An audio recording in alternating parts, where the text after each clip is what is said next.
अभी कुछ ही समय पूर्व तत्व चर्चा चल रही थी और उसमें एक जिज्ञासु ने अपने विचार प्रेषित किए कि महाराज आपको कैसा लग रहा है।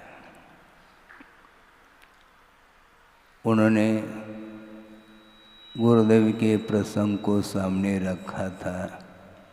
उन्होंने यही कहा था कि महाराज हम लोगों के लिए आनंद आ रहा है और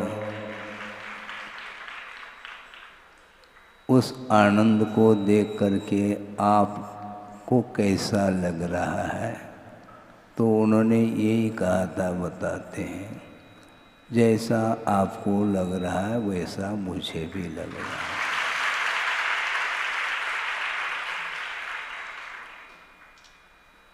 ये स्पष्ट है, वातावरण, धार्मिक वातावरण का प्रभाव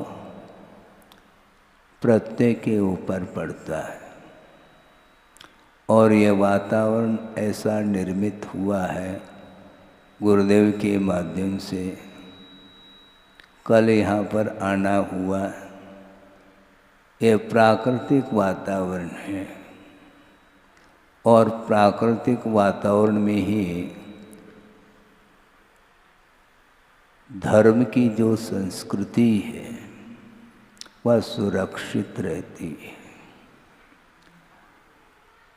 मन विकृत होता है तो उसमें भी विपरीत परिसर का प्रभाव पड़ता है और मन में उज्ज्वलता जो आती है, निर्मलता जो आती है, उसमें भी परिसर का ही प्रभाव पड़ता है।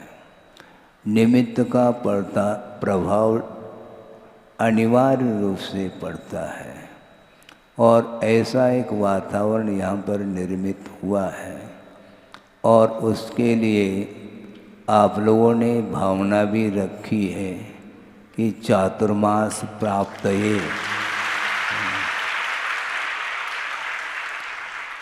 गुरुदेव की पूजा तो हमने भी सुनी, लेकिन इसको ज़्यादा गौर से सुना हमने कि मोक्ष फल प्राप्त ये कहना था कि चातुर्मास प्राप्त ये, ऐसा उन्होंने कहा। लक्ष्य तो मोक्ष का ही है और वह बिना चातुर्मास के संभव नहीं है, ऐसा लग रहा होगा।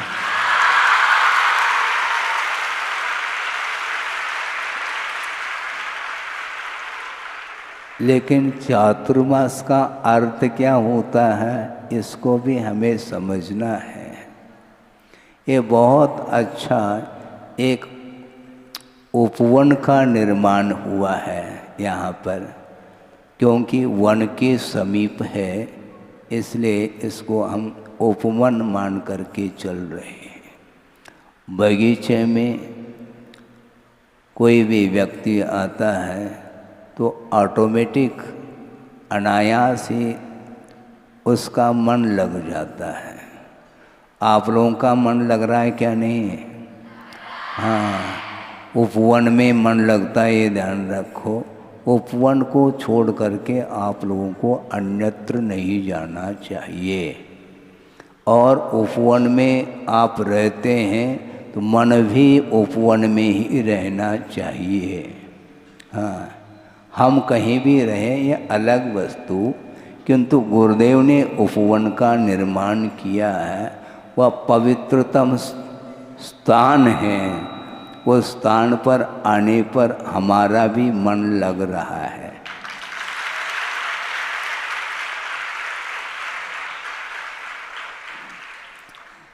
अब देखो, इस प्रकार कहने से ऐसा लगता है कि हमारा समर्थन किया जा रहा है, ऐसा आप लोगों को लग सकता है। लगना भी चाहिए और यह भी बात रखी निवेदन के रूप में कि महाराज आप अध्यात्म की ज्योति जलाएं, ऐसा उन्होंने कुछ अपने शब्दों में भाव रखे कि अध्यात्म तक पहुंचना सरल नहीं है, किंतु इस प्रकार का जब वातावरण का लाभ होता है तो अध्यात्म को पास में आना पड़ता है। हम अध्यात्म तक पहुँचेंगे नहीं, किंतु अध्यात्म अपने पास आता चला जाएगा।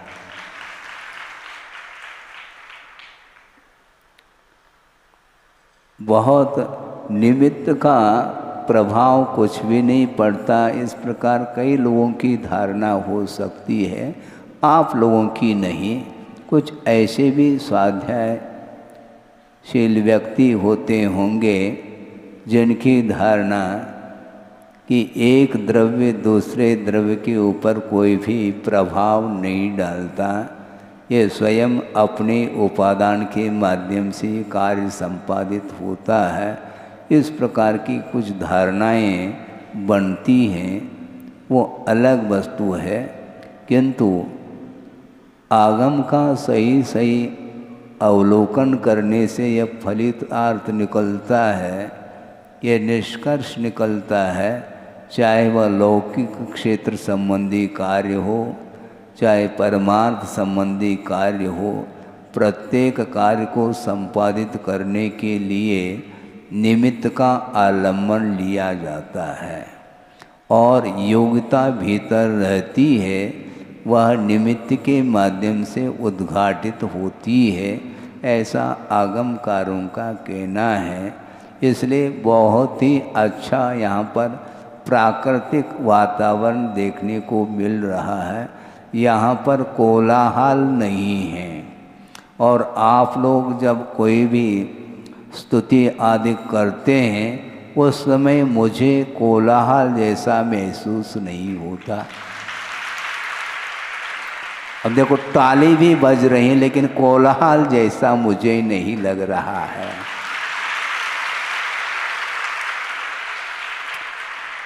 एक स्वर से आप लोग बोल रहे हैं, प्रत्येक व्यक्ति के भाव एक से लग रहे हैं, उसमें कोई भी न्यूनाधिकता नहीं, चाहे वह 12वीं कक्षा की छात्रा हो, चाहे 4वीं कक्षा की छात्रा हो, सबके भाव उतने ही भीगे हुए हैं।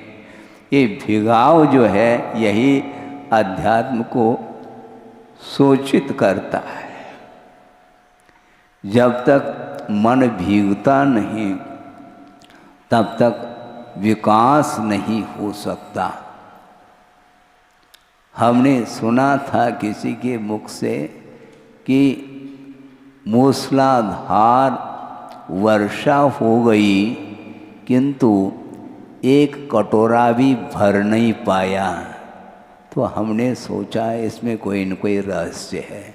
रहस्य यह था कि उस कटोरे को उल्टा रखा था, लेकिन ये सारे सारे कटोरे सीधे हैं, इसलिए पूरा का पूरा वो कटोरा भर रहा है, बल्कि ओवर हो रहा है।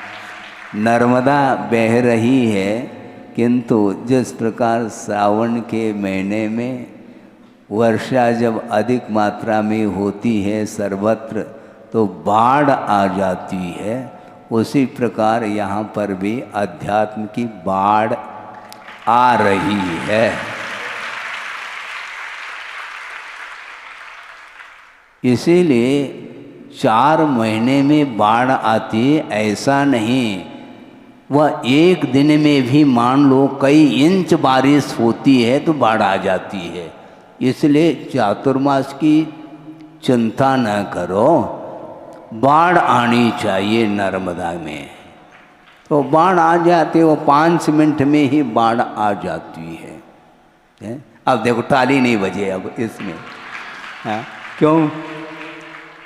जब समर्थन की बात आती है तो मन उल्लसित होता है, स्वाभाविक है।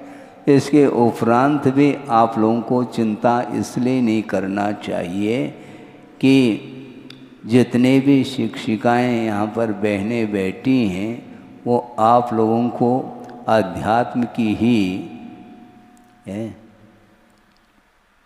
बारिश उनके द्वारा होना है। और 4 महीने के लिए नहीं, ध्यान रखो। कोई 4ठी कक्षा का छात्र है तो 12वीं कक्षा तक वह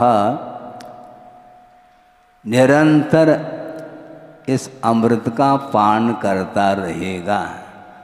और अपन रहें कोई आवश्यकता नहीं, किंतु वह धर्मामृत की वर्षा निरंतर होती रहेगी, क्योंकि वह वर्षा जो वो उनके द्वारा होगी उसमें जो मानसून आएगा वह गुरुदेव के द्वारा दबाव आएगा तो बारिश होती रहेगी। इसलिए अध्यात्मय वातावरण अन्यत्र देखने को नहीं मिलता। बड़े बड़े जो महानगरी हैं वहाँ पर कोलाहल ही है, उसके अलावा कुछ भी नहीं मिलता। और स्कूल कॉलेज आदि जो होते हैं उसके लिए उपयुक्त स्थान इसी प्रकार का होता है। ये तिलवारा घाट है और इस घाट पर वर्षा हमेशा होती रहती है। पान करने वाला चाहिए।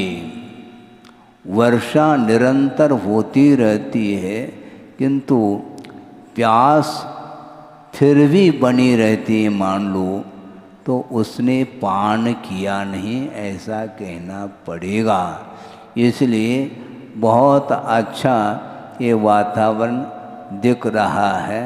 कल आते ही वहाँ से विहार करते हुए कॉलोनी जाते हुए कल गढ़ा भी आ गए और गढ़ा के बाद मड़िया जी आ गए, तो वहाँ पर भी अच्छा वातावरण देखने को मिला। और यहाँ पर आकर के देखता हूँ तो बस एक से एक फूल खिले हुए मिल रहे हैं। यहाँ पर कोई कली है ही नहीं, सब कलियां खिली हुई देखने को मिल रही हैं। इसको बोलते हैं निरंतर आप लोगों ने जो सुना है उसका वह सारा वह परिणाम सामने दिख रहा है। परिणाम देखने के लिए श्रम करना पड़ता है। निरंतर आप श्रम करिएगा। बिना श्रम किए, बिना पुरुषार्थ के कोई भी पदार्थ, कोई भी वस्तु प्राप्त नहीं होती है। इसलिए समय का सदुपयोग करते हुए, क्योंकि समय सब में मौलिक वस्तु है, एक एक समय मौलिक इसलिए है क्योंकि वह ज्ञान के विकास में सहयोग प्रदान करता है। काल भी एक वस्तु है, वह भी आपके विकास में सहयोग प्रदान कर रहा है, क्योंकि समय का अपव्यय नहीं करते हुए निरंतर विद्या हासिल करने में जिसका उपयोग लगा हुआ है, जिसका मन लगा हुआ है, निश्चित रूप से उसका परिणाम कैसा निकलेगा? 100% परिणाम निकलेगा। हैं? उसमें परसेंटेज क्या है? पूरा का पूरा है 100%। कि किसका परिणाम है? यह श्रम का परिणाम है। 4ठी कक्षा का वह छात्र हो अथवा 12वीं कक्षा का, ये सारे छात्राएं निरंतर श्रम कर रही हैं और उसका परिणाम ऐसा निकलता है कि शिक्षिकाओं का मन भी आपसे भी ज़्यादा खिला हुआ हम देख पाएंगे और देख ही रहे हैं। ये सब पुरुषार्थ के अधीन हैं। निरंतर पुरुषार्थ करते रहेंगे तो मोक्ष भी दूर नहीं है। कई लोगों की धारणा होती है, हम लोगों की पहले धारणा ऐसी थी छोटे अवस्था में कि मोक्ष का अर्थ वहाँ पर कोई महल रहता होगा, वहाँ पर जा कर के अनंत काल के लिए हवादार महल जिसको बोलते हैं हवा महल, वहाँ पर जा कर के बैठना होता होगा। किंतु ऐसा कुछ भी नहीं है। मोक्ष का अर्थ जो अज्ञान के माध्यम से जो निरंतर कर्म का बंध होता रहता है, उस कर्म के बंध के माध्यम से आत्मा बंधन का अनुभव करती है। वो सारे कर्म जो आत्मा के साथ जिनका संबंध निरंतर हो रहा है, उन कर्म बंधन से अपने आप को मुक्त करना ही मोक्ष है और कोई मोक्ष किसी चिड़िया का नाम नहीं है। इसलिए आप लोगों के लिए जो विद्या अध्ययन करने के लिए ये जो शिक्षिकाएं श्रम कर रही हैं, उसके माध्यम से अपने को मात्र लौकिक शिक्षा ही नहीं मिल रही, किंतु लौकिक शिक्षा तो एक निमित्त है। लक्ष्य तो किस शिक्षा को प्राप्त करना है? धार्मिक संस्कार को प्राप्त करने के लिए ही आप लोगों का यहाँ पर आना हुआ है। क्योंकि दुनिया में बहुत सारे यूनिवर्सिटी, कॉलेज, स्कूल आदि हो सकते हैं और फुल फैसिलिटी भी मिल सकती है, उससे कोई प्रयोजन सिद्ध नहीं होता, क्योंकि वहाँ पर कोई भी धार्मिक संस्कार नहीं मिल रहे हैं। और पाश्चात्य संस्कृति के कारण वो सारा उन छात्राओं का जो पतन हो रहा है, वह धार्मिक संस्कार के अभाव के कारण ही पतन हो रहा है। नैतिक जो पतन हो रहा है, मर्यादाएं जो लांघ रहे हैं, उसमें एक ही कारण है कि विलासता के कारण ही मन हमेशा विक्षिप्त रहता है, विकृत रहता है। अपने मन को विकृत नहीं बनाना चाहो तो इसी प्रकार के वातावरण में आपको रहना पड़ेगा। जबलपुर में हम 2-2.5 महीने से रह रहे थे, वहाँ पर वातावरण ऐसा देखने को नहीं मिला और यहाँ पर मिल रहा है। इसलिए बहुत अच्छा उपयुक्त स्थान गुरुदेव ने चुना कि 10-12 किलोमीटर दूरी पर ही इसको उन्होंने चुना है, क्योंकि यहाँ पर शांति का वातावरण है। शांति प्राप्त करना चाहो तो आरोग्य की दृष्टि से भी शांति मिलेगी, आरोग्य भी ठीक रहेगा और विद्या अध्ययन करने के लिए भी उपयुक्त वातावरण है। और इस वातावरण में रह करके धार्मिक संस्कार निरंतर आपके अंदर आ रहे हैं। उनको कभी भी जो संस्कार, धार्मिक संस्कार आपके जीवन में आ रहे हैं, वो कभी भी डिलीट ना हो, इस प्रकार का पुरुषार्थ आप लोगों को करना है। सुन रहे हैं आप? सभी छोटी बड़ी सभी छात्राएं हाँ कह करके अपने भाव को प्रकट कर रही हैं। इसीलिए ये परिसर का प्रभाव है। परिसर के बाहर जाते ही वहाँ का जो वातावरण है, वह मन के ऊपर उसका प्रभाव पड़ता है। इसलिए प्रतिभा स्थली में प्रतिभा जो बढ़ रही हैं आप लोगों की, उसमें यही एकमात्र कारण है कि वातावरण उपयुक्त मिला हुआ है और पढ़ाने वाले भी अच्छे ढंग से गुरुदेव ने उनको पढ़ाया है, संस्कारित किया है। वह सारे संस्कार इनडायरेक्ट आपके अंदर आ रहे हैं। डायरेक्ट और इनडायरेक्ट में कोई अंतर नहीं हुआ करता, ये भी आप लोगों को समझ में आना चाहिए। हालांकि गुरुदेव यहाँ पर नहीं है, व्यवहार की अपेक्षा से कहा जा सकता है, कहने में आता ही है, किंतु जिस व्यक्ति के हृदय में गुरुदेव विराजमान हैं तो कहीं अन्यत्र गए नहीं हैं। यह समर्पण का एक आस्था का विषय बनता है। और निकट भी हो मान लो गुरु, किंतु गुरु निकट होते हुए भी उनकी आज्ञा का पालन करने का भाव जिसके अंदर नहीं रहता, वह बहुत दूर है गुरु से और प्रभु से।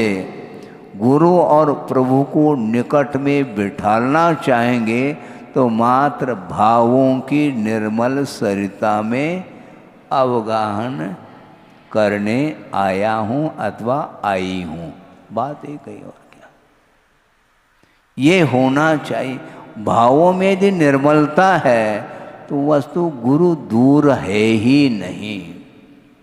कहीं भी गुरु रहें, किंतु आत्मसात होना चाहिए। उनके जो वचन हैं, गुरु वयनम, इस प्रकार कुंद कुंद स्वामी का कहना है। शास्त्र का अध्ययन अलग वस्तु, शास्त्र का अध्ययन करके काफ़ी उसने आगम को प्राप्त कर सकता है, इसके उपरांत भी गुरु वचन इससे कोई भिन्न उपकरण है, ऐसा उन्होंने कहा है। क्योंकि गुरु के पास जो अनुभव होता है वह शिष्य के पास अनुभव नहीं आ सकता है। प्रत्येक शिष्य के पास भी वह अनुभव आ जाए फिर गुरु और शिष्य में कोई अंतर दिखाई नहीं पड़ेगा। इसलिए चाहे वह नवदीक्षित हो चाहे चिरदीक्षित हो, गुरु के वचन हमेशा स्मरण में ही नहीं आना चाहिए, बल्कि उसको अपने जीवन में उतारने का जो पुरुषार्थ करता है उसके माध्यम से ही वह आत्मिक विकास कर सकता है। और आत्मिक विकास के माध्यम से ही आत्मिक शांति भी मिलती है। शारीरिक शांति अलग है, मानसिक शांति अलग है और आत्मिक शांति अलग है। केवल मानसिक शांति की पूर्ति के लिए वह कहीं भी रह सकता है, किंतु उसको आत्मिक शांति संभव नहीं, क्योंकि आत्मिक शांति के लिए गुरु और शिष्य का संबंध अनन्य संबंध होता है। निरंतर गुरु की आज्ञा के पालन करने में जो लगा रहता है उसकी वृत्ति आप समझ सकते हैं, उसकी परीक्षा करने की कोई भी आवश्यकता नहीं पड़ती है। और गुरुदेव बार बार उन्होंने यही कहा, मैं स्वयं लगभग 50 साल से उनके सानिध्य में रह करके यही हमने पाया है।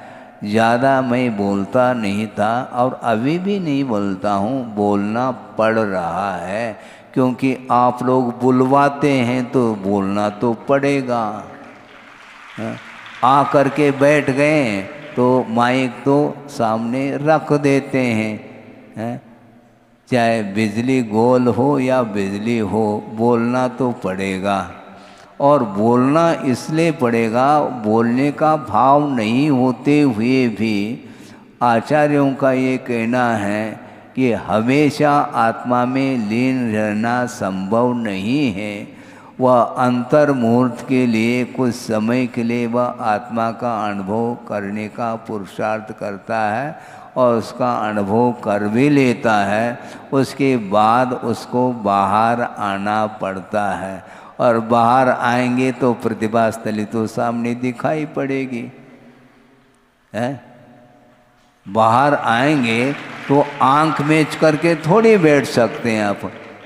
अपने आप आंखें खुल ही जाती हैं, जैसी कली खुल जाती हैं। उसी प्रकार प्रतिभा स्थल की छात्राओं को देख करके आंखें खुल जाती हैं। देखो कैसा आनंद आ रहा है। इसी को बोलते हैं ये भाव प्रधान धर्म है। शब्द तो शब्द हैं, किसी भी व्यक्ति के मुख से इससे भी अच्छे अच्छे शब्द निकल सकते हैं, इसको हम नकार नहीं पाएंगे। किंतु शब्दों में जो भावों का पुट होता है उसके माध्यम से ही आनंद आता है। इसलिए जिनवाणी का आलम्बन लेकर के भले ही 4 शब्द बोलें, किंतु आत्मा को भिगोने के लिए वह कारण होना चाहिए। और गुरुदेव का भी बार बार यही कहना रहता है चतुर्विद संघ के लिए भी कि स्वाध्याय करो तो भीग करके स्वाध्याय करो, ऐसा उनका कहना रहता है। मैं सोचता था कि भीगने का अर्थ क्या होता है? पानी से भीगना होता है क्या? पानी से नहीं, किंतु जिनवाणी से भीगना है। प्रभु की वाणी और गुरुवाणी, इन दोनों की वाणी से अपने आप को भिगोने का पुरुषार्थ करो। और जिसका मन भीग गया है तो उसके लिए आनंद अब बाहर नहीं आएगा, केवल प्रतिभा स्थली में रह करके वह आनंद का अनुभव करता है। आप लोग बाहर से आए हो सतना से, किंतु सतना में जो आनंद नहीं आ रहा वो उससे भी बढ़ करके यहाँ पर आनंद देखने को मिल रहा है। केवल मैं प्रशंसा की दृष्टि से नहीं कह रहा हूँ, मैं भीग करके कह रहा हूँ।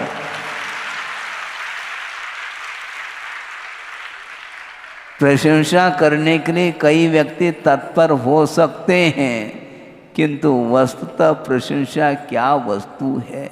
जहाँ पर असलियत है वहाँ पर प्रशंसा की कोई आवश्यकता नहीं पड़ती। जहाँ पर ओरिजिनलिटी जिसको बोलते हैं, आर्टिफिशियल यहाँ पर दिख ही नहीं रहा है। हाँ। एक व्यक्ति ने कहा, एक व्यक्ति को गुरुदेव के चरणों में जाना है और नारियल समर्पित करना है। तो गुरुदेव ने कहा बैठ जाओ, नारियल मत करो, वह रियल नहीं है। हाँ, वो ना रियल है, इसलिए श्रीफल समर्पित करो। हाँ, श्री का अर्थ क्या होता है? श्री का अर्थ लक्ष्मी हुआ करती है। हैं?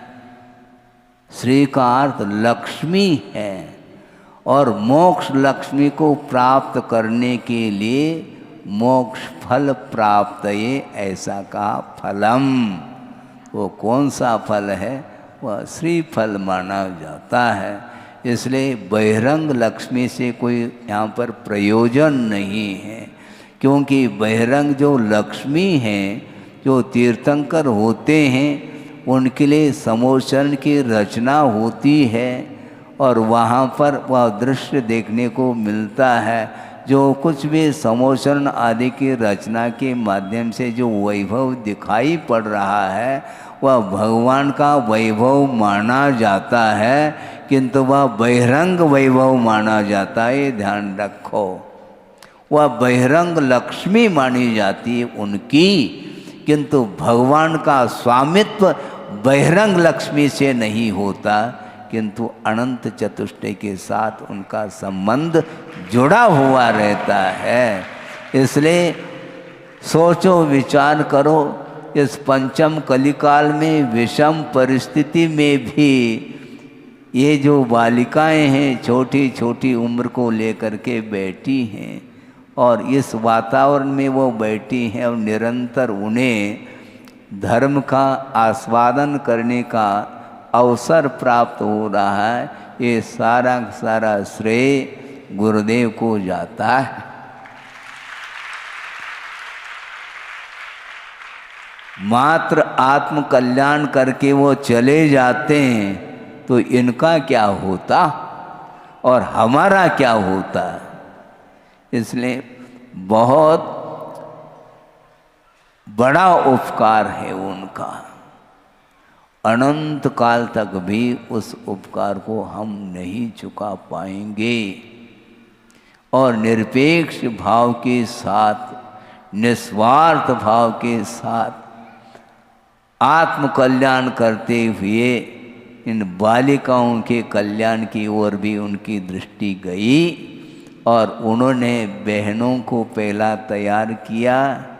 फिर उन्होंने कहा कि इनको तैयार करो, ये बालिकाएं भी भविष्य में बहनें बन करके शिक्षण प्रशिक्षण करने के लिए तत्पर रहेगी।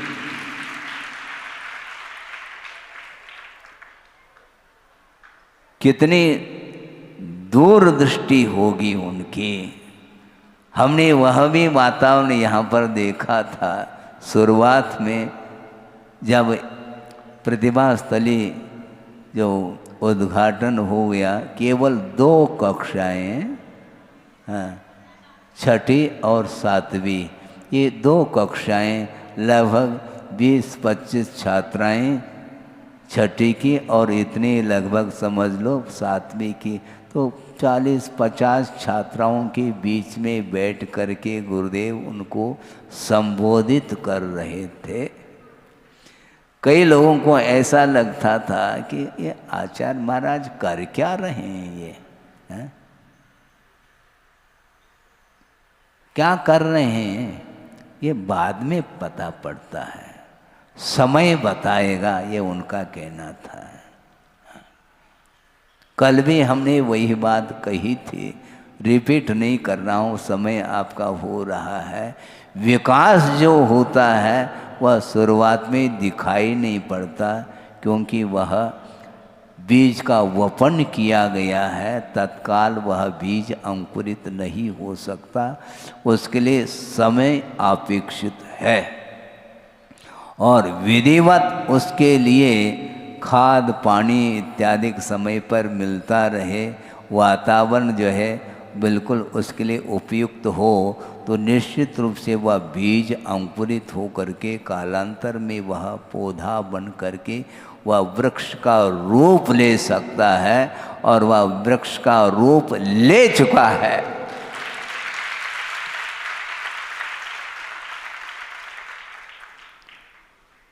और ऐसा वृक्ष का रूप लिया है, अब उसके लिए कोई तुलना के लिए कोई भी है ही नहीं, अतुलनीय वह वृक्ष है,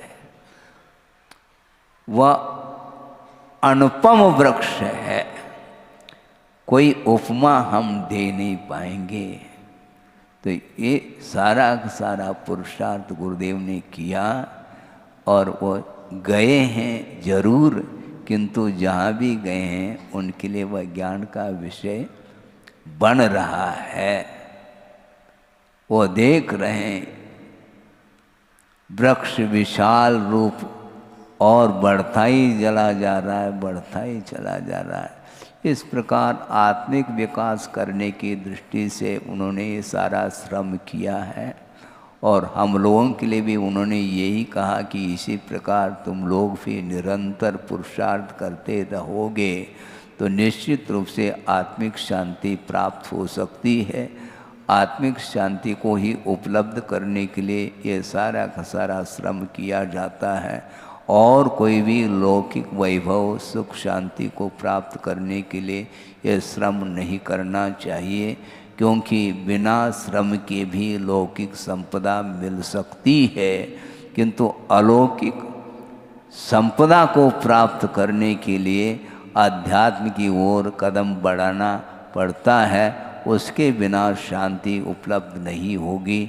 और एक बार यदि वह अलौकिक शांति मिलेगी तो अनंत काल के लिए वह शांति कभी भी समाप्त नहीं हो सकती, क्योंकि वह अविनश्वर सुख माना जाता है। अविनश्वर सुख को प्राप्त करने के लिए सारा का सारा परिश्रम है, ये सब कुछ साधना उसी को प्राप्त करने के लिए है। इसलिए प्रत्येक व्यक्ति का लक्ष्य मोक्ष प्राप्त करने के लिए हो और उसके माध्यम से ही अपने आत्म तत्व को स्वतंत्रता का अनुभव करने के लिए अवसर प्राप्त हो सकता है।